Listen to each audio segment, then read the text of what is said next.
నమస్కారం. నేను మీ Phanibhaskar, Dilsukhnagar, Hyderabad. Welcome to Pasumarthi astrology centre.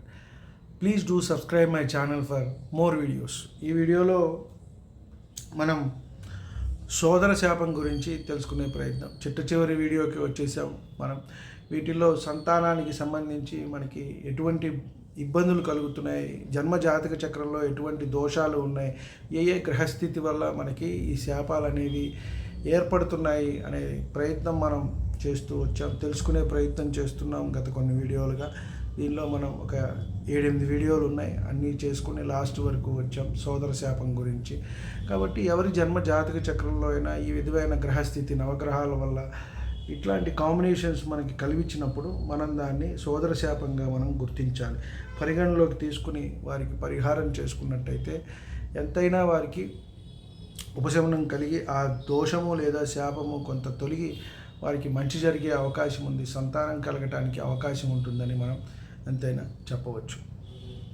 Video నచ్చినట్టయితే లైక్ చేయండి, మీ బంధుమిత్రులకి, శ్రేయోభిలాషులకి కూడా షేర్ చేయండి. వారికి కూడా ఎంతో కొంత ఉపయోగకరంగా ఉంటుంది, సంతానం లేని వారికి. అలాగే ఇంతవరకు ఛానల్ సబ్స్క్రైబ్ చేసుకోకపోతే సబ్స్క్రైబ్ చేసుకోండి.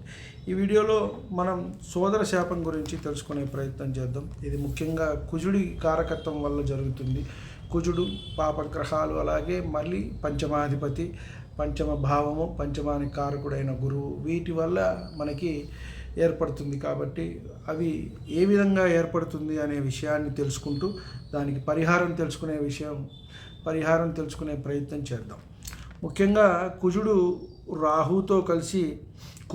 రాహువు థర్డ్ లార్డ్తో పంచమమునందు ఉన్న లగ్న పంచమాధిపతులు అష్టమంలో ఉంటాయి.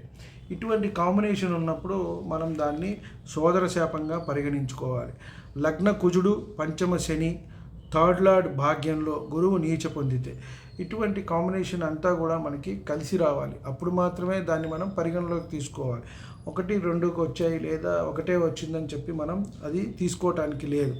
అలాగే లగ్న పంచమాధిపతులు గురువుతో కలిసి 6, 8, 12 స్థానాల్లో ఉంటాయి. మనం చాలాసార్లు చెప్పుకున్నాం, షష్ఠ, అష్టమ, వ్యయ స్థానాలు. ఇవి మనకి అష్ట కష్టాలు పెడుతూ ఉంటాయి. అలాగే ఇవి మనకి అన్నీ కూడా దూరం చేస్తూ ఉంటాయి. ఈ భావంలో ఉన్న గ్రహాలు కానివ్వండి, ఈ భావాధిపతులు కానీ మనకి ఇబ్బందులు కలుగజేసేవిగా ఉంటాయి.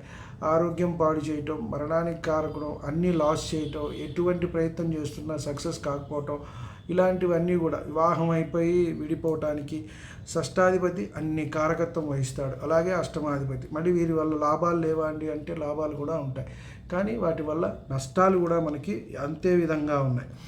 కుజుడు పంచమాధిపతి 5th ఉండి, శని, బుధ, రాహువు ఉంటాయి. కుజుడు పంచమాధిపతి అయి 5th ఉండి శని, బుధ, రాహుతో కలిసి ఉన్నట్టయితే ఇటువంటి సోదర శాపం అనేది మనకి కలుగుతుంది అని చెప్పారు.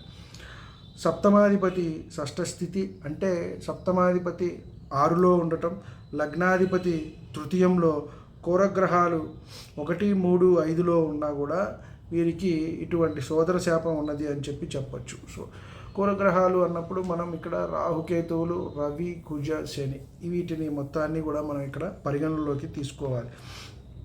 అలాగే థర్డ్ లార్డ్ 12th నందు అంటే తృతీయాధిపతి ఎవరైతే ఉన్నారో వారు వ్యయంలో ఉండటం, మాంది పంచమం నందు గురు రాహులతో కలిసి ఉన్నా కూడా మనకి ఇటువంటి రకాలైన ఇబ్బందులు అనేవి కలుగుతాయని చెప్పడం జరిగింది. మనకి కొన్ని యాప్స్లో మనకి మాందీని చూపిస్తున్నారు, కొన్ని చోట్ల చూపించట్లేదు. కాబట్టి ఇది కూడా పరిగణలోకి తీసుకోవాలి. మాందీ కూడా రాహుకేతువులాగా చాలా ఇబ్బంది పెట్టే గ్రహమే.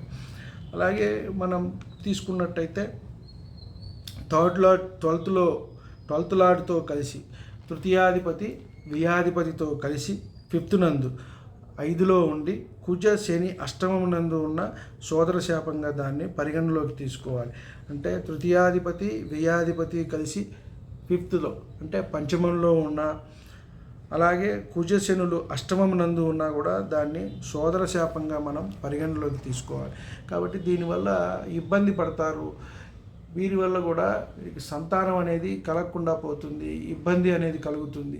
ఇవన్నీ కూడా మనం గత జన్మ నుంచి తెచ్చుకున్నవండి. పూర్వజన్మలో మనం చేసిన పాప పుణ్య ఫలితాలనే మనం ఈ జన్మలో అనుభవిస్తున్నాము అని మనం చాలా వీడియోస్లో చెప్పుకున్నాం, పెద్దలు కూడా చెప్పింది అదే. కాబట్టి వారికి ఇటువంటి ఏవైనా సరే జన్మ జాతక చక్రంలో ఉండి సంతానలేమితో ఉంటే కనుక వారు చక్కగా రావి చెట్టు వేప చెట్టుని కలిపి, అశ్వత్థ వృక్షం అంటారు, రావి వేప రెండింటిని కలిపి ఓ చోట ప్రతిష్ఠించి దానికి పూజ చేసుకున్నట్టయితే వారికి సంతానం కలగటానికి ఎంతైనా అవకాశం ఉంటుంది. ఇలాంటివి మనం అక్కడక్కడ చూస్తూ ఉంటాం. ఎందుకయ్యా పెడుతుంటారంటే వారు వివాహం కోసం పెడతారు, సంతానం కోసం పెడతారు, అలాగే నాగ ప్రతిష్టలు చేస్తూ ఉంటారు, ఇవన్నీ కూడా చేస్తూ ఉంటారు. కాబట్టి రకరకాల పరిహారాలు మనకి చెప్పబడ్డాయి. కాబట్టి ఇవన్నీ చేసుకున్నట్టయితే మనకి ఎంతైనా మంచి జరుగుతుంది. అలాగే రెండో పరిహారం ఏంటయ్యా అంటే శ్రీశైలంలో పార్వతీ పరమేశ్వరుల కళ్యాణం. ఇది ఎంతో ఉత్తమమైనది. ఇది సంసారం గట్టిగా ఉండటానికి, అన్యోన్యత, భార్యాభర్తల మధ్య అన్యోన్యత పెరగటానికి, సంతానం కలగటానికి, అలాగే ఏవైనా మనకి ఇబ్బందులు ఉండి ఒక్కొక్కసారి మనం ఎన్ని సంవత్సరాలైనా సరే ఎంత అన్యోన్యతగా ఉన్నా మధ్యలో చికాకులు రావటం, గొడవలు రావటం అనేది సహజం. సో వివాహ జీవితం బలపడటానికి ఎంతైనా ఉపయోగపడుతుంది. కాబట్టి నేను చెప్పే సలహా ఏంటయ్యా అంటే కళ్యాణం, వివాహం అయిన తర్వాత ప్రతి భార్య భర్త ఒక్కసారైనా తిరుపతి వెంకటేశ్వర స్వామి వారి కళ్యాణం, అలాగే శ్రీశైలంలో పార్వతీ పరమేశ్వర కళ్యాణం జరిపించుకోవటం అనేది ఎంతైనా మంచిది. వారి వృద్ధికి, అభివృద్ధికి, పిల్లల అభివృద్ధికి, అలాగే దాంపత్య సుఖానికి, సంసారంలో ఎటువంటి లోటుపాటులు రాకుండా వారికి ఆయురారోగ్యాలు, సంతానం అన్నీ కలగటానికి కూడా ఎంతైనా ఉపయోగపడుతుంది. కాబట్టి వీడియో నచ్చినట్టయితే లైక్ చేయండి, మీ బంధుమిత్రులకి, శ్రేయోభిలాషులకి అందరికీ కూడా షేర్ చేయండి. నా ఛానల్ నచ్చినట్టయితే సబ్స్క్రైబ్ చేసుకోండి. నా తదుపరి వీడియోలు మీకు అందుబాటులో ఉంటాయి.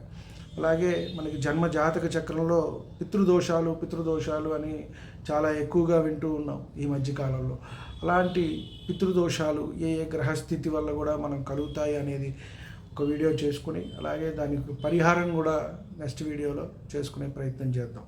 నమస్కారం.